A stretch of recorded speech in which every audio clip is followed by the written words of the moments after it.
Hola, ¿qué tal? En el video de hoy estaremos avanzando un nuevo tema en cuanto a balances de materia con reacciones químicas. Veremos balances en procesos reactivos. Y para llevar a cabo este tema, nosotros debemos recordar algunos conceptos que son muy importantes y esenciales a la hora de resolver estos tipos de ejercicios. ¿Bien? Primero, recordando, estequiometría de las reacciones químicas. La estequiometría es aquella teoría acerca de las proporciones en las cuales se combinan las especies químicas. Una ecuación estequiométrica de una reacción química indica el número relativo de moléculas o moles de reactivos y productos que participan en la reacción. Así como, por ejemplo, la siguiente reacción nos dice que 2 moles de dióxido de azufre reaccionan con 1 mol de oxígeno para formar 2 moles de trióxido de azufre. Es muy importante que los coeficientes que acompañan a cada molécula se denominan coeficientes estequiométricos. Una ecuación estequiométrica válida debe estar correctamente balanceada, es decir, que los números de átomos de cada especie atómica debe ser el mismo en ambos lados de la ecuación química, ya que los átomos no se crean ni se destruyen en las reacciones. Por lo tanto, los átomos que existen en la parte de los reactivos de cada especie atómica deben ser los mismos que en la parte de los productos. Bien. eh, y bueno, la relación estequiométrica de dos especies moleculares que participan en una reacción es la relación entre sus coeficientes estequiométricos en la ecuación balanceada de la reacción. Y esto es muy importante porque esta relación puede emplearse como factor de conversión para calcular la cantidad de algún reactivo o bien producto determinado que se consume o se produce dada una cantidad de otro reactivo o producto que participó en la reacción. En otras palabras, los coeficientes estequiométricos de la reacción nos dan una relación que nos puede ser útil para utilizarlo como factor de conversión a la hora de calcular las cantidades de algún reactivo que se ha producido, los moles formados de algún producto o bien los moles consumidos de un reactivo dentro de la reacción. Así como, por ejemplo, en esta reacción nos dice que por cada 2 moles de dióxido de azufre consumido se generan 2 moles de trióxido de azufre, o bien 2 moles de trióxido de azufre generado por cada 2 moles de dióxido de azufre consumido. Al igual que nos dice que por cada 1 mol de oxígeno consumido, se forman 2 moles de trióxido de azufre. Y a partir de los coeficientes estequiométricos, nosotros podemos utilizar algunas relaciones para calcular justamente o bien productos formados o bien los reactivos que se consumen estequiométricamente, ¿no? Entonces, y esta relación estequiométrica es muy importante, ya que se dice que dos reactivos A y B están presentes en proporciones estequiométricas cuando la relación moles de A presentes sobre moles de B presentes es igual a la relación estequiométrica obtenida de la ecuación balanceada. Esto aquí hace referencia y en realidad esto es bastante común en problemas de balance con reacción, que los moles que tenemos presentes de nuestros reactivos que están ingresando a nuestro reactor, el problema muchas veces nos indican que ingresan en proporciones estequiométricas. Esto hace referencia a que los reactivos que están en la alimentación al reactor cumplen una relación estequiométrica que es la relación entre los coeficientes estequiométricos. Así como, por ejemplo, si tenemos justamente dióxido de azufre y oxígeno alimentándose a un reactor y nos dicen que son proporciones estequiométricas, quiere decir que la relación que guarda el dióxido de azufre con el oxígeno será la misma relación que guardan sus coeficientes estequiométricos. En este caso nos dice que por cada 2 de dióxido de azufre hay 1 de oxígeno. Entonces la relación que guardarían sería de 2 a 1. Bien. Y Bueno, esto nos va a servir de mucha utilidad a la hora de resolver balance con reacción. Bien. Otro término importante a la hora de resolver es justamente determinar cuál es el reactivo límite y cuál es el reactivo en exceso. ¿Qué es un reactivo límite? Es aquel reactivo o aquel compuesto que se consumiría en su totalidad si la reacción procediera hasta un 100%. En otras palabras, es aquel reactivo que está en la cantidad estequiométrica más pequeña. Un reactivo limitante es cuando está presente justamente una proporción menor a la estequiométrica en relación con los demás reactivos. Y si todos los reactivos que están en la reacción están presentes en proporciones estequiométricas, como habíamos visto hace un rato, entonces no hay ninguno limitante o bien todos lo son, depende de cómo se va a considerar el caso. Bien, entonces reactivo límite es aquel reactivo que se encuentra en menor cantidad de la que yo requiero estequiométricamente. Bien, veámonos con un ejemplo. Se lleva a cabo la reacción A más 2B produce C más 2D. Y tenemos presentes nosotros 100 moles de A y 300 de B. Se puede calcular de una manera más desarrollada el reactivo límite de la siguiente manera. Nosotros calculamos qué cantidad teórica yo necesito de B para consumir los 100 moles presentes que yo tengo de A.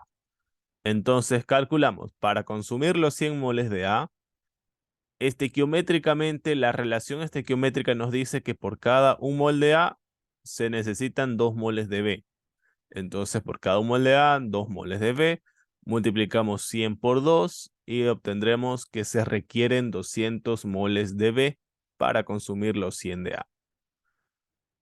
Siguiente, volvamos a hacer el cálculo, pero con el segundo componente. ¿Cuánto yo requiero de A para consumir los 300 moles de B? Entonces vamos a calcular los moles de A necesarios para consumir los 300 de B. Entonces tenemos 300 moles de B. Para consumir este reactivo, multiplicamos la relación estequiométrica que nos dice que por cada 2 moles de B se requiere un mol de A, ¿no? Moles de B con moles de B se simplifica y tendríamos que dividir en este caso 300 dividido entre 2 serían 150 moles de A requeridos. Y entonces acá nosotros nos hacemos la pregunta. Yo requiero 200 moles de B para consumir los 100 que tenía al inicio. La pregunta es si yo tengo esta cantidad de moles de B y en este caso tenemos por demás, ¿no? Necesito 200 teóricamente, pero presentes tenemos 300, entonces es más que suficiente. Pero ¿qué pasa con A? Yo requiero o necesitamos teóricamente 150 moles para consumir los 300 de B que habían presentes. Pero en este caso yo no tengo los 150 moles teóricos, sino que tengo 100 moles de A simplemente. Lo que quiere decir que A se encuentra limitado, ¿no? La reacción va a proceder hasta que se terminen los 100 moles de A y no así como teóricamente requeríamos 150. En conclusión, como se requieren 200 moles de B para reaccionar con los 100 de A, tenemos 300 moles de B disponible, por lo cual nos va a dar un exceso de 100 moles de B. En cambio, necesitamos 150 moles de A, pero solo tenemos disponibles 100, por lo cual A está limitado y A es el reactivo límite. Luego, a medida que avancemos, veremos otra manera mucho más sencilla del cálculo del reactivo límite. Bien, y como decíamos que B se encuentra un exceso de 100 moles, justamente allá vamos a definir qué es un reactivo en exceso. Bien, y es otro término importante que nosotros debemos conocer a la hora de resolver, ¿no? Un reactivo en exceso es aquel reactivo que se encuentra presente en mayor cantidad, ¿no? Con respecto a la cantidad estequiométrica requerida. Es lo contrario que el reactivo límite, ¿no? Este reactivo en exceso se encuentra en exceso, como su propio nombre lo dice, o en mayor cantidad respecto a lo que teóricamente nosotros necesitamos, ¿no? O requerimos. Y el porcentaje de exceso de un reactivo se basa en la cantidad del reactivo en exceso por encima de la cantidad requerida para reaccionar con el reactivo limitante, según la ecuación química. Entonces, una ecuación química nosotros siempre vamos a tener un reactivo que va a ser el que nos limita la reacción, el reactivo límite, y otro reactivo que va a estar presente en exceso, ¿no? Por encima de la cantidad teórica requerida para reaccionar con el límite, ¿no? Y bien, la cantidad requerida de un reactivo, ¿no? La establece justamente el reactivo límite o el reactivo limitante y se puede calcular para todos los demás reactivos a partir de la ecuación química. Incluso si solo una parte del reactivo limitante reacciona realmente, las cantidades requeridas y en exceso se van a calcular o se basan en la cantidad total del reactivo limitante, como si no existiese algún porcentaje que no reacciona, es decir, como si hubiese reaccionado todo por completo. Bien, ¿y cómo yo puedo saber cuál es la fracción en exceso que está mi componente? ¿Cuál es la fracción en exceso de un componente? Se da mediante la siguiente relación. Serán los moles que se alimentan menos los moles requeridos estequiométricamente sobre los moles estequiométricos, ¿no? O moles teóricos se puede decir también. Entonces, de esta manera nosotros podemos calcular justamente la fracción en exceso que se encuentra en nuestro componente. Bien, según lo que se alimenta y lo que se requiere estequiométricamente. Y este cálculo de los moles requeridos estequiométricamente o los moles teóricos de nuestro componente o nuestra especie se calculan a partir del reactivo límite como si hubiera reaccionado por completo.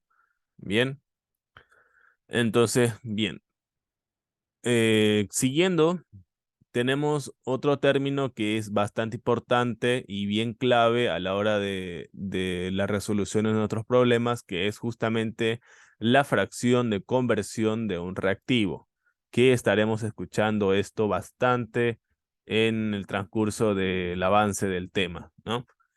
La conversión o fracción de conversión es la fracción de alimentación o de algún material clave de la alimentación que se convierte en producto.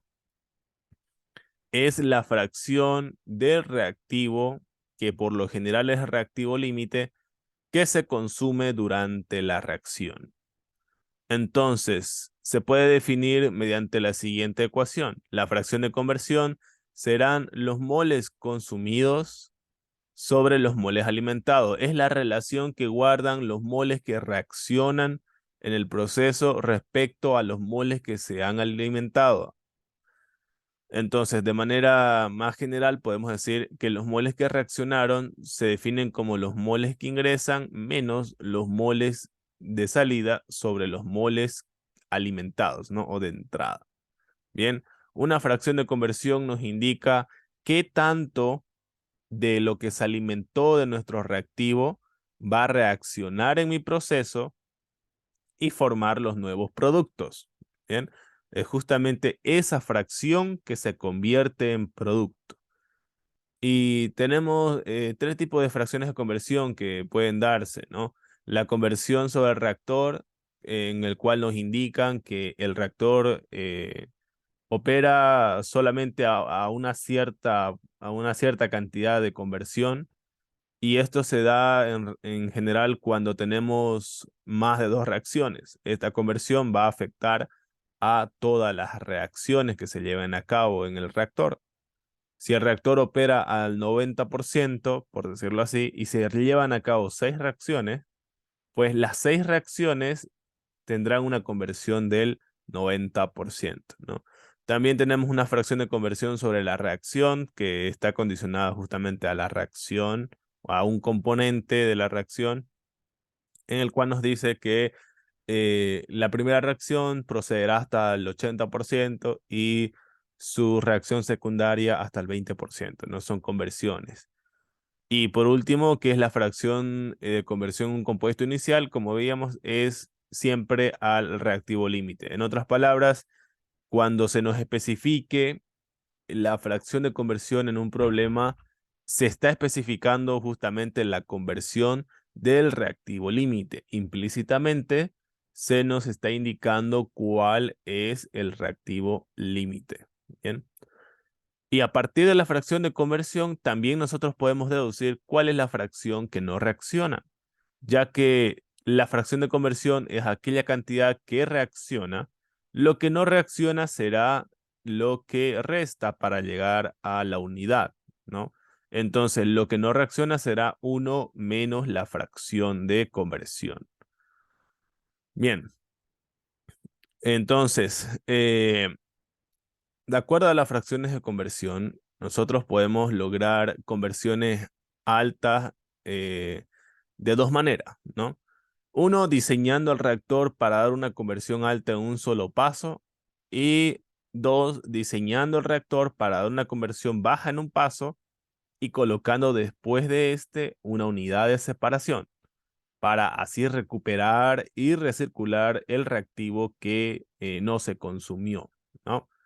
Entonces, si se sigue el segundo método, el reactor va a manejar un caudal mayor y en consecuencia la conversión menor en un solo paso conduce a la disminución en el costo del reactor, pero esto también compensa los gastos o los costos en la unidad de separación, bombeo y recirculación, ¿no? Todas las tuberías y conexiones. Entonces ya el diseño o la elección a cuál de los dos métodos seguir dependerá de un análisis económico detallado, ¿no? De las alternativas. Y esto nos da lugar a dos definiciones, que en realidad es la misma, la definición de fracción de conversión, pero tenemos conversiones en un solo paso y conversión global. La conversión en un solo paso o etapa hace referencia a la conversión en un paso sobre un reactor. Bien, sobre un reactor. Entonces tenemos la entrada del reactor y salida del reactor. La definición o la ecuación de la fracción de conversión en un solo paso será los moles que reaccionan en el reactor sobre lo que se alimenta el reactor. Es decir, los moles que entran al reactor menos los moles que salen del reactor sobre los moles alimentados al reactor. Porque es un solo paso, un solo reactor. Fracción en un solo paso o fracción en single phase en inglés, ¿no? Y la conversión global también nos indica porcentaje de la alimentación se convierte, pero en nuestro proceso global, cuando vemos involucradas en unidades múltiples, ¿no? Entonces tenemos acá un reactor, ¿no? Y luego del reactor tenemos la configuración de nuestra separación y recirculación de lo que no reaccionó. Y bueno, englobándolo todo el proceso, tendremos un sistema global con tres subsistemas individuales. Entonces la conversión global será lo que se convierte en producto respecto a lo que se alimenta al sistema.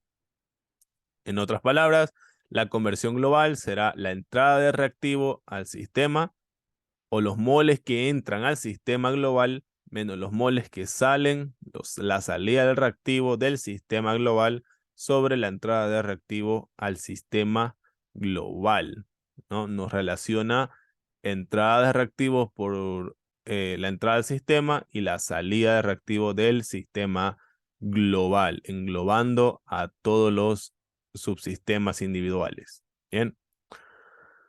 Y el siguiente término que es muy esencial es el grado de avance. Bien.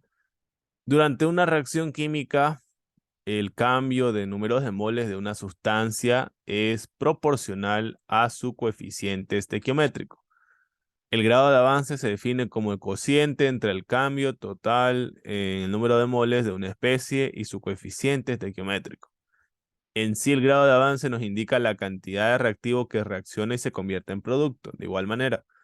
Entonces, Como decíamos, por definición, el cambio de número de moles en una sustancia química es proporcional a su coeficiente estequiométrico.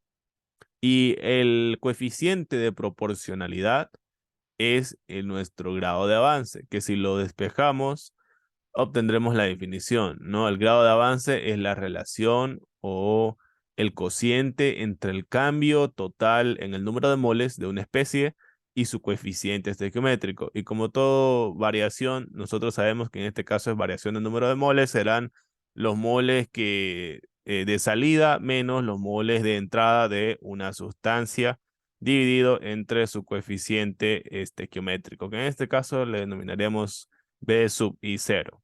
Bien, y de esta ecuación nosotros podemos deducir una, una ecuación en realidad para determinar los moles de salida de nuestro reactor. Bien, entonces de esta ecuación nosotros podemos despejar justamente los moles de salida, ¿no? Y entonces, a partir del grado de avance, podemos nosotros obtener ecuaciones para determinar los moles de salida del reactor. Entonces, los moles de salida de un componente serán igual a los moles de entrada, más o menos su coeficiente estequiométrico por el grado de avance. Bien, y esta convención de signos de más o menos hace referencia a que si la sustancia que nosotros analizamos es reactivo o si es producto. Si es reactivo, se colocará un signo negativo y si es producto, se colocará un signo positivo. Bien. Ahora, el grado de avance, por definición, podemos calcularlo de la siguiente manera. Si conocemos la salida del reactor y la entrada del reactor, pues lo calculamos con la siguiente ecuación. Pero si no conocemos nosotros la salida del reactor, podemos nosotros relacionarlo con la fracción de conversión. Entonces teníamos inicialmente esta ecuación planteada. Si nosotros factorizamos el signo, entonces se nos convierte en moles de entrada menos moles de salida sobre coeficiente estequiométrico. Y de la ecuación de la fracción de conversión, nosotros tenemos que la conversión se define como los moles de entrada menos moles de salida sobre moles de entrada. Podemos nosotros acá despejar este término, lo mando a multiplicar al otro miembro de la ecuación y obtendremos estos términos en rojo que nos indican que los moles de entrada menos los moles de salida serán igual a los moles de entrada por la conversión. Y es justamente esta ecuación que nosotros podemos ir a reemplazar a donde teníamos el grado de avance. Entonces, reemplazo en mi numerador este paréntesis que ahora serán los moles de entrada por fracción de conversión y de esa manera nosotros tenemos la definición del grado de avance en función de la conversión. Bien. Nuevamente el grado de avance tendrá signo negativo o positivo dependiendo si es reactivo o si es producto, o bien si se consume o se genera lo que nosotros estamos analizando. De manera general, podemos nosotros decir que para calcular o el cálculo del grado de avance conociendo la conversión del reactivo límite, se calcula de la siguiente manera. Esto para sistemas con una sola reacción. Luego, en siguientes videos veremos cómo se calcula cuando en el sistema tenemos varias reacciones. Bien. Entonces, algo muy importante que hay que recalcar en esta parte es que esta definición del grado de avance en función a la conversión está también en función siempre al reactivo límite. Por eso es que se define el grado de avance será igual a los moles de alimentación del reactivo límite, multiplicado por la conversión del reactivo límite y el coeficiente estequiométrico del reactivo límite. De esta manera nosotros podemos determinar el valor del coeficiente de grado de avance, ¿no? Y luego nosotros reemplazar en las ecuaciones planteadas que tengamos para poder resolver los balances. Bien. Entonces es muy importante este término de grado de avance, ya que nos va a servir de mucha utilidad para resolver nuestros balances de materia. Bien. Y de manera general, los balances en sistemas reaccionantes se calculan a partir de una ecuación general que ya la habíamos visto anteriormente, ¿no? Entrada menos salida, más generación menos consumo igual a acumulación. La acumulación se la desprecia en estados estacionarios y podemos reacomodar esta ecuación de la siguiente manera. Entrada más generación será igual a la salida más consumo, donde los términos, cada uno de los términos de esta ecuación los hemos desarrollado anteriormente. Entrada hace referencia a que si la sustancia que analizamos entra al reactor, generación se da cuando la sustancia que analizamos se genera como producto en una ecuación química. Entonces, me debo fijar si es que en la reacción química aparece como producto. La salida hace referencia a si el compuesto o la sustancia sale del reactor. El consumo hace referencia a si a lo que estamos analizando se consume como reactivo. Si es que es reactivo parte de la ecuación química, entonces habrá consumo, ¿no? Pero si es producto, pues no se consume, sino que se genera. Bien, y es esta ecuación general de balance que nosotros vamos a aplicar a cada sustancia, a cada especie que se encuentre dentro de nuestro sistema, para analizar si es que entra, si es que se genera como producto, si sale o bien si se consumió como reactivo. Bien, y es esta ecuación general del balance de materia que vamos a estar utilizando a medida que desarrollemos los ejercicios. Bien. Entonces, em, para desarrollar los ejercicios de balances con reacción, es muy importante antes de resolverlos determinar el grado de libertad, como hemos venido estudiando en los anteriores videos en sistemas no reactivos, ¿no? Primero, antes de resolver los ejercicios, nosotros analizamos el grado de libertad del problema para determinar si su solución es posible o no. Bien, recordemos la definición de grado de libertad. La ecuación del grado de libertad tiene tres soluciones, ¿no? Podría dar tres soluciones. Que el grado de libertad sea cero, es decir, que tiene única solución. Que el grado de libertad sea negativo, en este caso el problema se encuentra sobredimensionado. O bien que el grado de libertad nos dé mayor que cero, que en este caso el problema va a tener varias soluciones o infinitas soluciones. Y en estos problemas con reacción química, la ecuación del grado de libertad añade un término más a su ecuación. El grado de libertad se definirá como número de incógnitas menos número de ecuaciones más el número de reacciones que se llevan a cabo en el proceso y menos las relaciones. Este término que se añade hacen referencia a todas las reacciones que van a llevarse a cabo dentro del reactor. Si el problema nos especifica que son 5 reacciones, acá sumaremos esa cantidad de reacciones que se van a plantear en el proceso. Y nuevamente en esta parte de los grados de libertad, el término de relaciones independientes es muy importante y crucial. ¿Qué son las relaciones y qué debemos tomar como relaciones en esta parte de balances en sistemas reaccionantes? Las relaciones en sí se manejan simplemente como ecuaciones adicionales que se pueden utilizar juntamente con los balances de materia para obtener variables desconocidas. Y a la hora de nosotros plantear nuestro grado de libertad, se conocen las siguientes relaciones, las más comunes que podemos nosotros encontrar en un problema. Las relaciones de composición, que en realidad es una de las más conocidas, ¿no? La más común. Por ejemplo, una relación de composición importante es que si el problema nos indica que los reactivos se alimentan en proporciones estequiométricas, ¿no? Veíamos anteriormente qué significa esto acá, ¿no? Una relación entre la composición de nuestros reactivos, ¿no? Otro término que podemos tomar en cuenta como relación son fracciones de conversión, si es que existiesen en nuestro problema. ¿Por qué tomamos la conversión como una relación?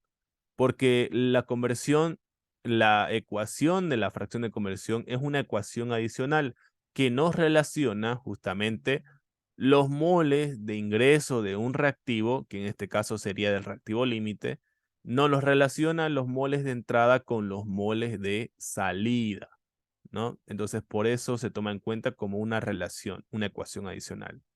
También se toman en cuenta como relaciones las fracciones de exceso. Recordemos la definición de la fracción de exceso, que serán los moles alimentados del componente menos los moles estequiométricos sobre los moles estequiométricos. Bien, y se toma como relación ya que nos relaciona la alimentación del reactivo respecto a su cantidad estequiométrica requerida o teórica. Otro término importante a la hora de tomar relaciones es el rendimiento fraccionario. Y este término nosotros lo desarrollaremos cuando resolvamos balances con dos o más reacciones. El término de rendimiento fraccionario y selectividad aparecen cuando en nuestro sistema tenemos dos o más reacciones. Bien. Y de igual manera, si en el problema nosotros contamos con rendimiento fraccionario, se toman como relaciones, ya que nos relaciona los moles formados de un producto deseado real sobre los moles formados del producto deseado idealmente o teórico. Nos relaciona la cantidad formada realmente sobre la cantidad formada teóricamente.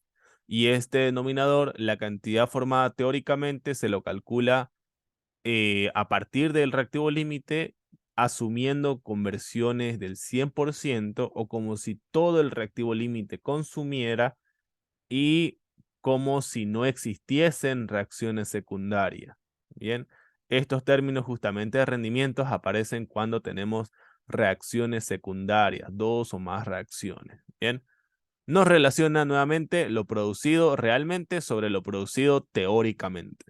Y la selectividad también es una relación que nos relaciona los moles formados de un producto, que generalmente es el producto deseado, respecto a los moles formados de otro producto, de otra sustancia o especie, que generalmente será un producto indeseable o un producto secundario.